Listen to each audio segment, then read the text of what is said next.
ভারত পাকিস্তানের সাম্প্রতিকতম যুদ্ধই তাহলে ইতিহাসের প্রথম পূর্ণাঙ্গ ড্রোন যুদ্ধ, যেখানে দুই প্রতিপক্ষই সমানতালে ড্রোন ব্যবহার করেছে একে অপরের বিরুদ্ধে। সীমান্তের ৩৬টি স্থানে পাকিস্তানের ৩০০ থেকে ৪০০ ড্রোন ছুটে এসেছে বলে দাবি করেছে ভারত। এগুলো তুরস্কের বাইরাক্তার এবং অ্যাসিস গার্ড সোঙ্গার ড্রোন বলে জানিয়েছে ভারতীয় গণমাধ্যম। কামিকাজের ড্রোন এতটাই ছোট যে রাডারে শনাক্ত করা কঠিন, যদিও অভিযোগ অস্বীকার করেছে ইসলামাবাদ। এর আগে অবশ্য পাল্টা পাকিস্তান দাবি করেছিল বুধবার রাত থেকে তারা অন্তত ২৫টি ভারতীয় ড্রোন ভূপাতিত করেছে, যেগুলো ইসরায়েলের তৈরি হেরপ ড্রোন বলে দাবি করে পাকিস্তানের আইএসপিআর। পাকিস্তানি সেনাবাহিনী জানায়, পাকিস্তানের সশস্ত্র বাহিনী তাদের সফট কিল ও হার্ড কিল দক্ষতা পুরোপুরি কাজে লাগিয়ে ভারত থেকে পাঠানো ২৫টি ইসরায়েলি হেরপ ড্রোন গুলি করে ভূপাতিত করে। আধুনিক সময়ের যুদ্ধে লেজার নিয়ন্ত্রিত ক্ষেপণাস্ত্র, বোমা, ড্রোন এবং মনুষ্যবিহীন আকাশযান খুব গুরুত্বপূর্ণ হয়ে উঠেছে, কারণ এগুলোতে সামরিক অভিযানের নির্ভুলতা ও কার্যকারিতা বৃদ্ধি পেয়েছে।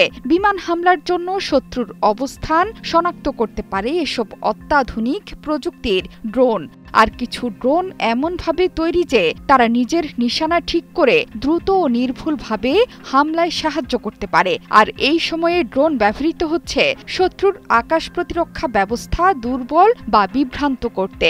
এরা শত্রু দেশের আকাশে প্রবেশ করে সেখানকার রাডার সক্রিয় করে, যাতে সেই রাডারকে ড্রোন বা রাডার বিধ্বংসী বিশেষ ক্ষেপণাস্ত্রের মতো অস্ত্র দিয়ে ধ্বংস করা যায়। ইউক্রেন এবং রাশিয়া যুদ্ধেও একই কৌশল ব্যবহৃত হয়েছে। ভারতের ড্রোন বহরের মূল ভিত্তি ইসরায়েলের নির্মিত নজরদারি ইউএভি, যেমন IAI সার্চার ও হিরন। সাথে আছে হার্পি ও harp loitering munition.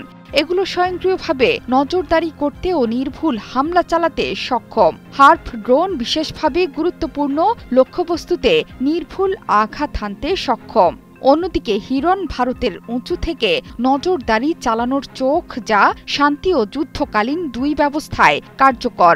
IAI searcher MK2 হল ফ্রন্টলাইন অপারেশনের জন্য প্রস্তুত করা ড্রোন, যা 18 ঘন্টা উঠতে পারে, ৩০০ কিলোমিটার পর্যন্ত যেতে ও ৭,০০০ মিটার পর্যন্ত উচ্চতায় পৌঁছাতে পারে। এছাড়া ড্রোনের বহর বৃদ্ধিতে সম্প্রতি $৪০০ কোটি যুক্তরাষ্ট্রের কাছ থেকে ৩১টি MQ-9B প্রিডেটর ড্রোন কিনেছে ভারত।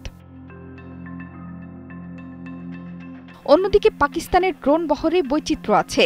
বিবিসিকে লাহোর ভিত্তিক প্রতিরক্ষা বিশ্লেষক ইজাজ হায়দার জানিয়েছেন, পাকিস্তানের ভান্ডারে আছে 1000-এরও বেশি ড্রোন। এর মধ্যে রয়েছে চীন, তুরস্ক ও ঘরোয়া উৎপাদিত মডেলও। এর মধ্যে আছে চীনা CH-4, তুর্কি বায়রাক্তার, আকিঞ্চি, পাকিস্তানের নিজেদের তৈরি বোরাক ও শাহপার ড্রোন।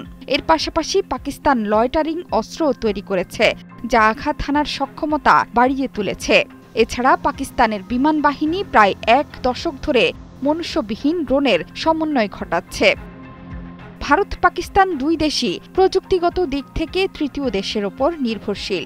ভারতের জন্য ইসরায়েলের প্রযুক্তিগত সহায়তা, হার্প এবং হিরন ড্রোন সরবরাহ গুরুত্বপূর্ণ ভূমিকা রাখছে। আর পাকিস্তানের তুর্কি ও চীনা নির্ভরশীলতা আছে। জোহরা চৌধুরী সেতু, ৭১।